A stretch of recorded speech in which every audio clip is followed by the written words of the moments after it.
everyone, so today I'm going to show you my clients last week.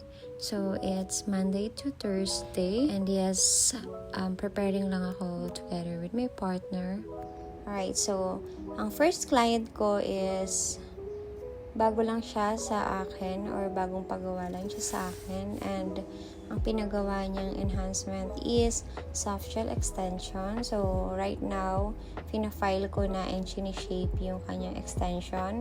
After that, linisin lang natin gamit yung lint-free na pad. Nakapag-apply na ako dyan ng base coat. Ang gamit kong base coat is from JL. And for my base color naman, I'm using Popular Color in the shade 011. And for matte top coat, I'm using Fuchsia. Then, let's apply lang ng magnetic gel. So, I'm using Born Pretty, yung MC01. And doon sa mga nails na nilagyan natin ng matte top coat, maglalagay tayo ng design na flower. So, I'm using black gel from Born Pretty. Ayan. So, 5 guhit-guhit lang na ganyan. And yes, after that, magra-rub na tayo ng gold na chrome. Ayan siya. So, almost done. I'm using top coat from Anis, and this is Star Salt. For my Tuesday client, yan, as usual, preparing lang. And while preparing, dumating na rin kaagad si client. Medyo napaaga siya kasi nakasakay din or mabilis siyang nakasakay. Anyway, tinatanong ko siya dyan kung gusto niya muna magpahinga kasi super init sa labas. And yes, sabi niya go na. So, this is her all set. And may removal tayo ngayon. So, ang method ko for removal today is puro drill lang. So, hindi ako magagamit ng kahit anong soak off, nababad sa acetone or gagamit ng magic remover. So, it's pure drill. So, I'm using this drill bit. After removal, magkakabit lang ulit tayo ng another set ng soft gel extension. So, hindi ko na na-videohan yung process. Pero ito na, lagyan ko na dito and nililinis ko gamit yung lint-free pad again. And for my base coat, I'm using JL Glue. And for base color naman, I'm using JN13 from Born Pretty. Again, cat eye design yung ating gagawin today, and still I'm using MC01 from Born Pretty. And yan, pagalawin nyo lang yung magnet sa kahit anong direction na gusto nyo. Basta mag-reflect siya ng ganyan kabongga. And after that, top coat.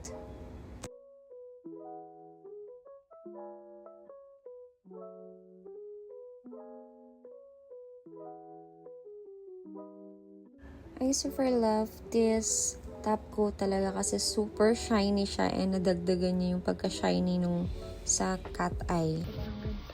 Sobrang ganda. Sobrang ganda ba? Thank you. Actually, may kasalanan ako dyan sa kanya kasi dapat yung design niya is my lining or my French tip. Kaso, nalimutan ko. Pero sabi niya, okay lang naman daw kasi cutesy pa din. So, thank you so much po. And yes, nagbigay pa siya dyan ng tip ng bongga. Wow, ma'am. Thank you. Thank you so much po.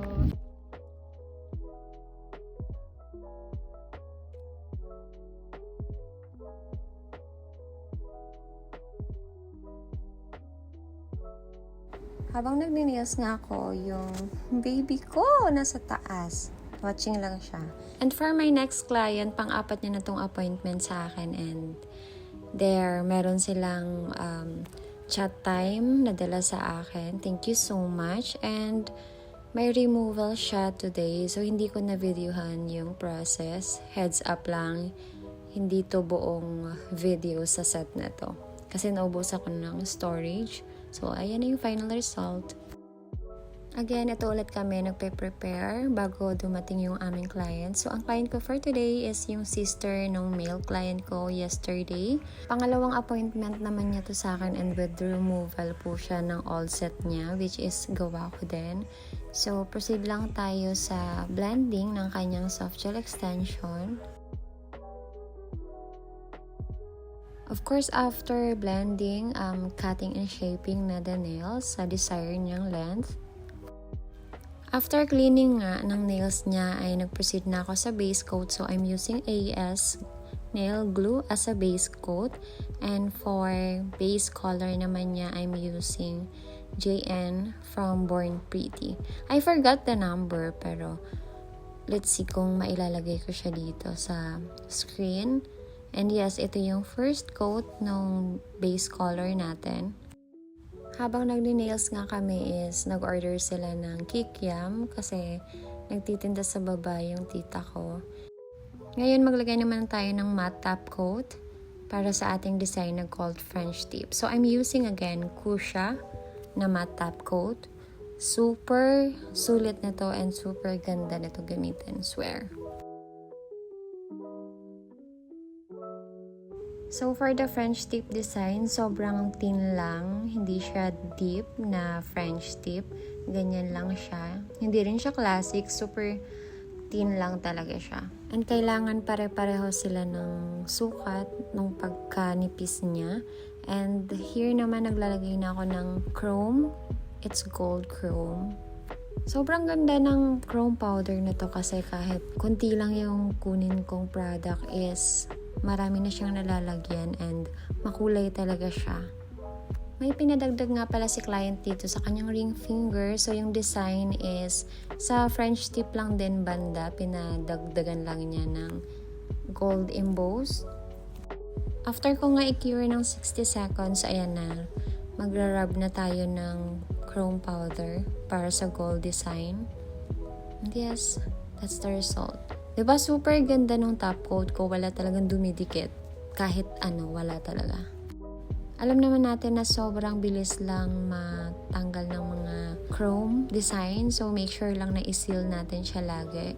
And after that, top coat na tayo. So I'm still using this top coat from Anis or Anis. I'm not sure. Pero yes, yan po yung gamit ko.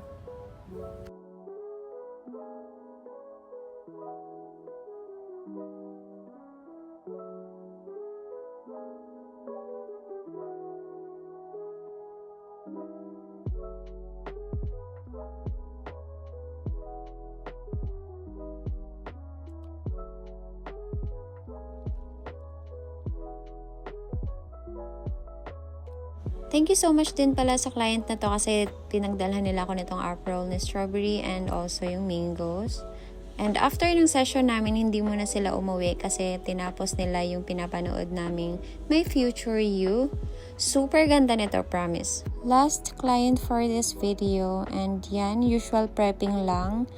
I'm using Model 1's na primer and dehydrator. And for my base coat naman, usual AS lang na nail glue para sa magandang retention or mahaba-habang retention. And soft gel extension nga pala yung enhancement niya for today. After ko nga malagay yung soft gel extension niya, na blend ko na and all. So, ito, nalagyan ko na ng base color which is milky white. And yung sa ibang nails niya is may pagka-beige. So, right now, I'm doing the mermaid design. So, I'm using 5-in-1 top coat from Born Pretty. Sobrang simple lang ng design ng client ko today. Doon sa top ng mermaid design niya is maglalagay lang ng pearl. So, 3 pieces na pearl.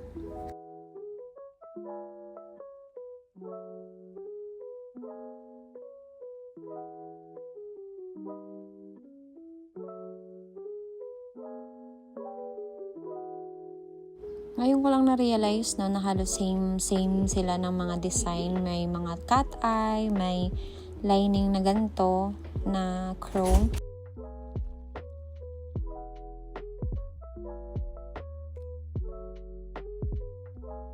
Ayan, so top coat na, malapit na tayo matapos. And thank you so much everyone for watching.